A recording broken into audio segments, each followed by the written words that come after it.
বলতে লজ্জা পাচ্ছি, কিন্তু আপনাদেরকে বলি, কারণ আপনারা এই শহরেরই বাসিন্দা। গতকালে নিজের চোখে দেখা কথা বলছি, গতকাল নিজের চোখে আমি দেখেছি যা, এক চোখের এক পলকে যা দেখেছি, এক পলকে, এই যে এবার তাকালাম এতটুকু। আমরা আসছিলাম যে পূর্বাচল দিয়ে, মাহফিলে যাব, আমরা চাঁদপুর যাব, ওদিক দিয়ে বের হয়ে। গাড়িতে বসে আমরা সাধারণত কি করি, বই পড়ি বা ফোনে কথা বলি বা পরিবারের খোঁজ খবর নেই। গাড়িতে বই পড়তে পড়তে চোখ লেগে যায় না অনেক সময়, তো চোখটাকে রেস্ট দেওয়ার জন্য জাস্ট একবার গ্লাসটা খুলে বাইরে তাকিয়েছি। পাশ দিয়ে একটা গাড়ি চলে গেল, একটা উবার টাইপের একটা গাড়ি চলে গেল, ড্রাইভার গাড়ি চালাচ্ছে।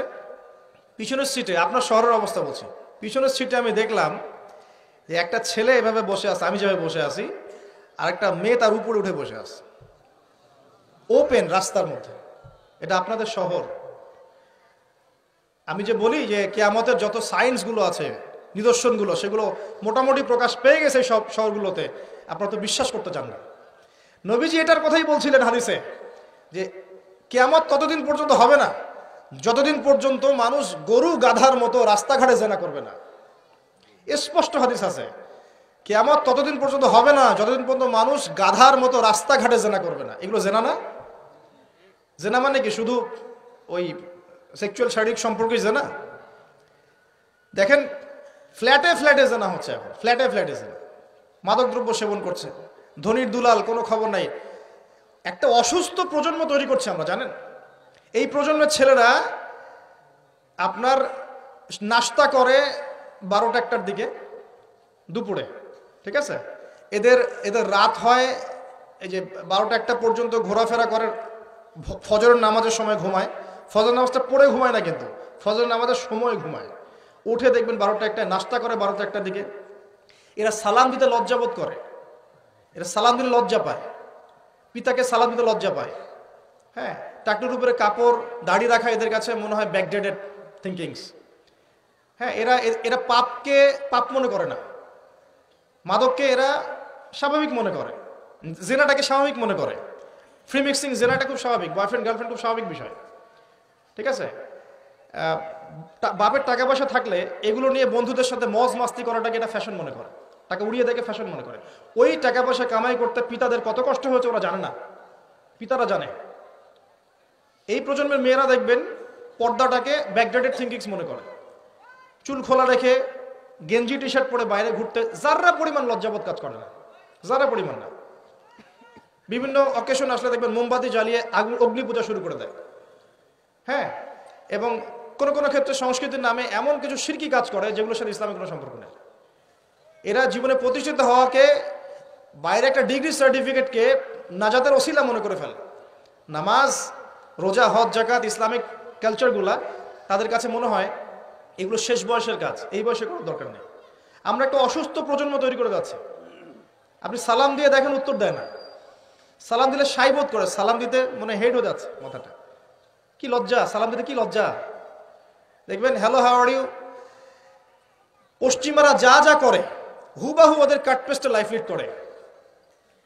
জুমার নামাজও ঠিক মতো পড়তে যায় না। আমরা কি প্রজন্ম তৈরি করছি চিন্তা করে দেখবেন। মাদক, এই যে একটু আগে স্যার বলে গেলেন না, ম্যাক্সিমামই, অল্প কিছু মানুষ বাদ দিয়ে যারা একটু ধর্মকর্ম চর্চা করে, এইসব মানুষ বাদ দিয়ে ম্যাক্সিমামই মাদকের সাথে সম্পৃক্ত। আমি দেখাচ্ছিলাম প্রিয় ভাইয়েরা এবং পর্দার আড়ালে বোনেরা যারা আছেন, যে কিয়ামতের সায়েন্সগুলো কিন্তু চলে আসছে। এখন এই প্রজন্মের দায়িত্ব কিন্তু আপনার হাতে। এই প্রজন্মের দায়িত্ব কার হাতে বলেন? এই শহরের দায়িত্ব কার হাতে? শুধু কি আলেম ওলামার হাতে? শুধু কি প্রশাসনের হাতে? এই শহরকে আপনি পাপমুক্ত করবেন কিভাবে? আপনাদের আমাদের কোনো ভূমিকা নাই? কি যে হচ্ছে কল্পনা করতে পারছেন না। একটা চিত্র দেখছেন না, লাখ লাখ ছেলে দাঁড়িয়ে একটা পর্দার সামনে দাঁড়িয়ে আছে, গোল কখন হবে এই জন্যে, দেখছেন না? মিডিয়া এগুলো প্রমোট করছে না? ভাবখানে এমন যে কত সুখে আছি আমরা, তাই না? কি সুখ আমাদের! খেলা হচ্ছে, আমরা গোল গোল চিল্লাচ্ছি, খেলছে কোন টিম, সেই টিম আমাকেও চিনে না, আমার দেশের নামও জানে কিনা আল্লাহু আলাম। আমরা নাচানাচি করছি মাশাআল্লাহ, আমরা মারামারি করছি, কেউ মার্ডার হচ্ছে, কেউ আবার শোকে স্ট্রোক করে মারা যাচ্ছে, তাই হচ্ছে না? এমন কেন জাতিগতভাবে? আমরা এমন কেন হলাম জাতিগতভাবে? আমাদের কোনো ব্যক্তিত্ব নাই, আমাদের কোনো গায়রত নাই। আমাদের তো যুদ্ধের হিস্ট্রি আছে, আমাদের বীরত্বের হিস্ট্রি আছে, আমাদের ভাষা আন্দোলন হিস্ট্রি আছে। দেশের কনসেপ্ট বাদ দিয়ে ইসলামের কনসেপ্টও যদি বলেন, আমরা তো তারেক বিন জিয়াদের উত্তরসূরি, বিন কাসিমের উত্তরসূরি, খালেদ বিন ওয়ালিদ, উমর ইবনুল খাত্তাবের উত্তরসূরি। আমাদের কোনো গায়রত নাই? পশ্চিমারা একটা কিছু লঞ্চ করবে, সবাই নাচানাচি করবে, আমরা সেখানে গা ভাসিয়ে দিব।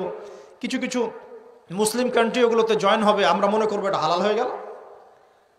অনলাইনে দেখলাম একজন লিখেছেন, আরেকজন বক্তব্য দিচ্ছেন, রাসূলুল্লাহ সাল্লাল্লাহু আলাইহি ওয়াসাল্লামও তো নাকি তার স্ত্রীর সাথে খেলাধুলা করেছেন। রাসূল সাল্লাল্লাহু আলাইহি ওয়াসাল্লাম তার স্ত্রীর সাথে দৌড় প্রতিযোগিতা করেছেন রাতের অন্ধকারে। মসজিদ নববীর মধ্যে ঈদের দিন উৎসব পালন করা হয়েছে নববীর মধ্যেই। এটার সাথে আপনি ফিফার দলিল টানছেন? এটা দিয়ে আপনি ফিফাকে জায়েজ করতেছেন? এখানে তো জুয়া হচ্ছে। একটা মুসলিম কান্ট্রি কাতার যা অ্যারেঞ্জ করেছে, এই অ্যারেঞ্জমেন্টটা অন্য আগের সব অ্যারেঞ্জমেন্ট হচ্ছে বেটার, কারণ সে তার মধ্য দিয়ে ইসলামের প্রচার করার চেষ্টা করেছে, সে তার জায়গা থেকে চেষ্টা করেছে। কিন্তু মন্দের ভালো, এর চেয়ে ভালো কিছু করা সম্ভব ছিল না এখানে। সে যতদূর পর্যন্ত পেরেছে ট্রাই করেছে, এবং সে কিন্তু ছোট রাষ্ট্র হলেও অনেক বড় বড় ওয়ার্ল্ড অ্যাফেয়ার্সের বিষয়ে সে মাথা ঘামায়। আমাদের ঢাকার সমান আয়তন হবে কিনা সন্দেহ আছে, ঢাকা বিভাগের সমান হয়তো আয়তন হবে। সে ওয়ার্ল্ডের বড় বড় জিও পলিটিক্যাল বিষয়ে সে মাথা ঢুকায় এখন। হ্যাঁ, সে তার সর্বোচ্চ চেষ্টা করেছে, কিন্তু এর মধ্য দিয়ে যে সারা বিশ্বে কোটি কোটি যুবক তাদের হায়াত নষ্ট করছে, তাদের যৌবন নষ্ট করছে, তাদের রাতের ঘুম ইবাদত নষ্ট করছে, হ্যাঁ, আপোষে ক্রন্দলে লিপ্ত হচ্ছে, বিধর্মীদের কালচার ফলো করছে, ওদের ফ্ল্যাগ টাঙাচ্ছে। আমার দেশের মধ্যে, স্বাধীন সার্বভৌম রাষ্ট্রের মধ্যে অন্য একটা রাষ্ট্রের পতাকা তুলবো কেন? আমার গায়রত নাই? ওরা কি তাদের দেশে আমার পতাকা তোলে কিনা? আমাদের ব্যক্তিত্ব কোথায় চলে গেল? এগুলোকে আমরা টেকনিক্যালি আবার মিডিয়া দিয়ে জায়েজ করার চেষ্টা করছি, যে নবী সাল্লাল্লাহু আলাইহি ওয়াসাল্লাম তো দৌড় প্রতিযোগিতা করেছেন, হ্যাঁ, তারপরে মসজিদ নববীর মধ্যেও তো এরকম খেলাধুলা হয়েছে। এগুলো ছিল চিত্ত বিনোদনমূলক। যদি আমি একা একা সকালবেলা উঠে ফজরের নামাজের পরে এই মাঠটাকে 10 রাউন্ড দেই, এটা আমার জায়েজ না? না জায়েজ। এই খেলাকে কেন্দ্র করে তো জুয়ার আসর বসাতে পারবেন না আপনি। এটাকে কেন্দ্র করে তো সমকামিতা প্রমোট করতে পারবেন না। এটাকে কেন্দ্র করে আপনি lakh lakh billion billion dollars খরচ করতে পারবেন না তো। অথচ আপনার পাশেই প্রতিবেশী রাষ্ট্র ইয়েমেন না খেয়ে মারা যায়, আমাদের পাশেই মিডল ইস্টের পাশেই প্রতিবেশী রাষ্ট্র সিরিয়া না খেয়ে শিশুরা মারা যাচ্ছে। প্রতিবেশী না খেয়ে থাকে, আমি পেট ভরে খাই, আমি মুমিন নাকি? প্রতিবেশী না খেয়ে থাকে আর আমি পেট ভরে খাই, আমি কি মুমিন নাকি? আর সারা বিশ্ব এই দিকে মানুষকে ফোকাস করে রেখেছে, বিশ্বের একটা অংশ এই দিকে ফোকাস করে রেখে তাদের এজেন্ডাগুলো ঠিকই বাস্তবায়ন করছে না। রমজান মাস আসে, দেখবেন রমজান মাস যখনই আসে দেখবেন যে নির্যাতন বেড়ে যায় উম্মার উপর। যে সময়ে উম্মার ইকোনমিক অবস্থা ভালো না, সামরিক অবস্থায় তাদের মুখাপেক্ষী হয়ে থাকতে হচ্ছে, যে সময় আমাদের ভিতরে পলিটিক্যাল বিরোধগুলো দেখা দিচ্ছে, আমরা ইউনাইটেড হতে পারছি না, যে সময় যুব সমাজরা মাদকে আসক্ত হয়ে আছে, পর্নোগ্রাফিতে আসক্ত হয়ে আছে, দিনের ইলম কালাম অর্জন করছে না, নামাজ ঠিক মতো পড়ছে না, কুরআন তেলাওয়াত করা শিখছে না, যে সময়ে ইভেন আলেম ওলামাদের মধ্যে ঐক্য দেখা যাচ্ছে না, যে সময়ের মধ্যে আমরা পরিবারগুলোর ভাঙন দেখতে পাচ্ছি, আমাদের পরবর্তী প্রজন্ম কোন পরিবেশে বড় হবে সেই নিশ্চয়তা দিতে পারি না, যে পরিবেশে একটা 5 বছরের ছোট্ট বাচ্চা আয়াতকে কেটে টুকরা টুকরা করে ফেলা হয়, এইখানে আমরা বসে বসে রং তামাশা দেখতেছি টিভির সামনে বসে। এই সমাজটা পরিবর্তনের দায়িত্ব আমাদের কারো ঘাড়েই নাই? শুধু কি পলিটিশিয়ানদের দায়িত্ব? শুধু কি প্রশাসনেরই দায়িত্ব? আমাদের সবাইকে নাকে তেল দিয়ে ঘুমানোর জন্য পৃথিবীতে আসছি? এই যুব সমাজ তো জানেই না, বোঝেই না ওদেরকে কি কারণে এই পৃথিবীতে পাঠানো হয়েছে। সে যে মুসলিম, তার যে দায়িত্ব কর্তব্য আছে, আল্লাহ পাক যে তাকে সৃষ্টি করেছেন তার ইবাদত করার জন্য এবং আল্লাহর জমিনে দিনটার প্রচার প্রসার ঘটানোর জন্য, তার কোনো ফিকির আছে?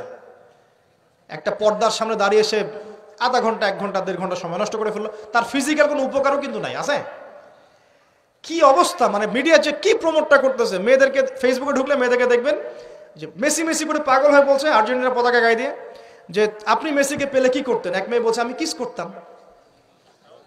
তোর জামাই হয়তো, হ্যাঁ ওর জামাই না? তাহলে মানে কি কি শেখাচ্ছি আমরা মানুষকে? একটু ভালো করে লক্ষ্য করে দেখেন। আমার মেয়ে, মনে করেন আপনার মেয়ে আছে না, আপনার মেয়েকে আপনি 5 বছর 7 বছর হয়তো বাসায় টাইটলি আপনি মানুষ করতে পারবেন। অসংখ্য ছোট ছোট মেয়ে বাচ্চা এখন বাইরে বের হয়ে ধর্ষণের শিকার হচ্ছে না? কোন সমাজে আপনি আপনার সন্তানকে রেখে যাচ্ছেন চিন্তা করবেন না একটু? আমরা একা একা যদি ভালো মানুষও হতে চাই পারবো না তো। আমি আমার মেয়েকে কতদিন পর্যন্ত বাসায় বন্দি করে রাখবো? সে যখন বাইরে যাবে কি দেখবে? বাইরে দেখবে প্রতারণা, বাইরে দেখবে মিথ্যা, বাইরে দেখবে ধর্ষণ, বাইরে দেখবে ইফটিজিং, বাইরে বেপরদামি, বাইরে অশ্লীলতা। আপনার ছেলে বড় হয়ে এগুলো শিখবে। ছোট্ট একটা বাচ্চা আমাদের বাসায় আছে, ও গালে হাত দিলে হাসে। তা আমি তাকায় থাকি আর ভাবি যে 5 বছর হাস আগে, 5 বছর পরে যখন তুই দুনিয়াটা বুঝতে শিখবি অটোমেটিক হাসি বন্ধ হয়ে যাবে। কোন জায়গায় আপনি বাচ্চাকে রেখে যাচ্ছেন চিন্তা করে দেখেন একবার। একটা ছোট্ট বাচ্চার ইজ্জতের কোনো গ্যারান্টি পাচ্ছি না আমরা। মানুষ কোন জায়গায় চলে গেছে দেখেন। মাদক অ্যাভেলেবল হয়ে গেছে। পর্নোগ্রাফি দেখে না 5% ছেলেও পাওয়া যাবে না এখন। আর যারা পর্ন দেখে ভিতর থেকে এরা পশু হয়ে গেছে। এর কাছে একটা বাচ্চাকে দিলেও সে রেপ করে রেখে দিবে। চিন্তা করে দেখেন না, বিগত 50 বছরে ধর্ষণের সংখ্যা বেড়েছে না কমেছে? কি পরিমাণ বেড়েছে? বেড়েছে কি পরিমাণে? পর্নোগ্রাফির পরিমাণটা কি পরিমাণ বাড়ছে? মাদক কি পরিমাণে বেড়েছে? এখন এই দায়িত্ব তো শুধু প্রশাসনের না, শুধু পলিটিশিয়ানদের না, আমরা সবার দায়িত্ব আছে তো। আমরা যদি যার যার জায়গা থেকে দায়িত্ব পালন করতে আজকে পিছুপা হয়ে যাই, বিশ্বাস করেন আগামী 10-20 বছর পরে আমাদের সন্তানরা একটা ভয়ঙ্কর বিশ্ব দেখবে আসে। ওরা এমন একটা বিশ্ব দেখবে যার দুঃস্বপ্নের মতো কল্পনাই করে নাই। আল্লাহ আমাদেরকে বোঝার তৌফিক দান করুন।